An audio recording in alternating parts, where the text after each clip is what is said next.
दादा के मारे दिल हाथीए जे जीगिला जी हकाम निसे करब लगे एगुला पैसा हुनकाले हब लगे पैसा पाती कहाँ पाबो हमरा दुखिया मानुष हमरा काम करा मानुष प्रति हमरा काम करा मानुष हो छिलो छाना पुनाओ আছে আর ওকে ওই নাই এখন আর ওকে কে দেখবে ছানা গিলাকে দেখবে মা বুড়ি একটা আছে কানি আছে চোখে দেখা নাই পাই उत्तर पूब काजिरंगा गाँव निवासी श्री हीरालाल गोवालार घरत बनरिया जाक हाथी आही ताक माने तार घरर परा सुचरी बागरी लई मानुहटोक नष्ट करे आरो तार बिनिमयत आमी सकलो गाँवर राइजे मिली तार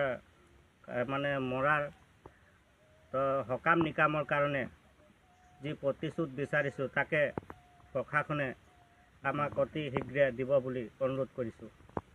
আৰু গাঁৱৰ ৰাইজে সবে মিলি আমি চৰকাৰক এটাই প্ৰচেষ্টা চলাইছোঁ যে আমাৰ গাঁৱত প্ৰটেকশ্যন ডিউটিটো অতি সোনকালে দিবৰ বাবে অনুৰোধ কৰিছোঁ ফৰেষ্টৰ ফালৰ পৰা আমাক কৈছিলে ৰাতি প্ৰায় ৩টামান বজাত যে বোলে আজি এইটো গাঁৱত বোলে জাক হাতী অহা ৩ দিন হৈছে আমি গোটেই বছৰটো ধৰি আমাৰ হাতীটো ইয়াত দুইফালে যেনিবা দাঁতি কহেৰে কাজিৰঙা লাগি আছে গোটেই বছৰ ধৰি আমি হাতীটো খেদিয়ে থাকোঁ কিন্তু আমাক ৩ দিনৰ কথা কোৱাৰ কাৰণে সকলো ৰাইজে মানে বেয়া পালে আৰু সেইটো ইহঁতি ফৰেষ্টৰ ডিপাৰ্টমেণ্টৰ মানুহ এইটো কৰিব নালাগিছিল একচুৱেলি কাৰণ তাহাঁততো ইয়াত ডিউটি নাইয়ে কিন্তু মানুহবিলাকক সেইটো কথা কৈ মানে মানুহৰ মন বেয়া কৰি পেলালে আজি সঁচাকৈ দুখৰ বিষয় যিহেতু আটাইতকৈ দুখীয়াৰ জনগণৰ সদায় হাজিৰা কৰি খোৱা এটা সন্তান আজি হাতী আক্ৰমণ কালি যোৱা ৰাতি হাতী আক্ৰমণতে মৃত্যু হয় প্ৰায় ৩টামান বজাত তেওঁ মৃত্যু ঘটে ইয়াৰ পৰা কমেও ৩ কিলোমিটাৰলৈকে হাতীয়ে তেওঁক চুচুৰাই লৈ গৈছে এই সময়ত ফৰেষ্ট ডিপাৰ্টমেণ্টৰ মানুহ শুই আছিলে ক'ত অসমৰ মন্ত্ৰী চন্দ্ৰমোহন পাটোৱাৰী আপুনি ডাঙৰ ডাঙৰ লেকচাৰ দিয়ে আজিলৈকে হাতী সংঘাত আৰু মানুহৰ সংঘাতৰ মাজত কেনেকৈ সৃষ্টি হৈছিলে আপুনি আজিলৈকে এটা সিদ্ধান্ত লৈছেনে এটা ব্যৱস্থা আপুনি গ্ৰহণ কৰিছেনে কি এই আমাৰ যি দুখীয়া পৰিয়ালৰ মাত্ৰ তেওঁ দুজনী ছোৱালী আছে এগৰাকী মহিলা আছে আৰু এগৰাকী চকুৰে নেদেখা এগৰাকী মাক আছে এতিয়া এই পৰিয়ালটোক চোৱা চিতা দায়িত্ব একমাত্ৰ আছিলে হিৰালাল গোৱালা আজি সেইজন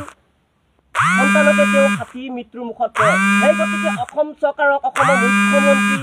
হিমন্ত বিশ্ব শৰ্মা ডাঙৰীয়া আপোনাক কৈছোঁ অতি শীঘ্ৰে এই পৰিয়ালটোৰ যি সকামৰ ব্যৱস্থা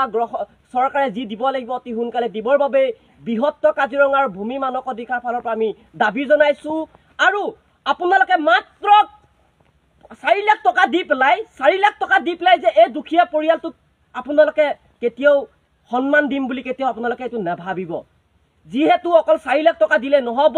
আমি বৃহত্তৰ কাজিৰঙা ভূমি মানক অধিকাৰ সুৰক্ষা সমিতিৰ পৰা এটাই দাবী জনাইছোঁ পৰিয়ালটো 20 লাখ টকা দিব লাগিব আৰু এটা চাকৰি দিয়াৰ বাবে আমি দাবী জনাইছোঁ সেই গতিকে আৰু ৰেঞ্জাৰ ডাঙৰীয়া বোকাখাটৰ ডেফু ডাঙৰীয়া আপোনালোকে এনেকৈ ইয়াত অকল এচি ৰুমত বহি থাকিলে অকল নহ'ব ইয়াত আহি পেলাই দুখীয়া জনগণৰ সমস্যা কি হৈছে হাতী কোনফালে যায় কাজিৰঙা হাতী আহি যে ইয়াত আজি মানুহ এজন মাৰিব কেনেকৈ পাৰিলে আপোনালোকৰ ইয়াত কি প্ৰটেকশ্যন নাই নেকি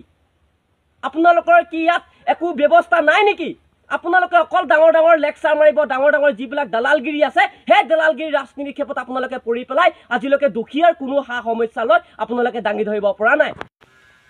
এইটো সময়ত আপোনালোকে জানে আমাৰ দুখীয়া জনগণই যেতিয়া খেতি কৰে এইটো সময়ত এতিয়া ধান চপোৱা সময় আপোনালোকে এইটো সময়ত কোনো কাণ্ড জ্ঞান নাথাকে নেকি ইয়াত যে আপোনালোকৰ জীৱ জন্তু আহি ইয়াতে ধান খাব মানুহক মানে হত্যা কৰাৰ চেষ্টা কৰিব কিন্তু ইয়াত আপোনালোকৰ কোনো ব্যৱস্থা গ্ৰহণ কৰিব কিয় আজিলৈকে নোৱাৰিলে প্ৰটেকশ্যন আজিলৈকে কিয় দিব নোৱাৰিলে আপোনালোকক দেখিছোঁ গাঁৱে গাঁৱে বন্ধুক লৈ পেলাই অকল টহল দি পেলাই আপোনালোকে ঘূৰিবৰ কাৰণে ডিপাৰ্টমেণ্টৰ মানুহ ৰাখিছে নেকি ইয়াত এনেকৈ কিন্তু কোনো পৰ্যায়ে ইয়াত এবাৰ মানি লোৱা নহ'লে কিন্তু ইয়াৰ ব্যৱস্থা চন্দ্ৰমোহন পাটোৱাৰী আপোনাক অকল দুখীয়া জনগণে কিন্তু এচি গাড়ী উঠি থাকিবৰ কাৰণে আপোনাক আমি দুখীয়া জনগণে ভোট দি জিকোৱা নাই কিন্তু দুখীয়া জনগণৰ যি প্ৰাপ্য আছে অতি শীঘ্ৰে দিব লাগিব আৰু 20 লাখ টকা ইয়াত দিব লাগিব আৰু এটা চাকৰি নিয়মীয়াকৰণ দিব লাগিব বুলি আমি দাবী জনাইছোঁ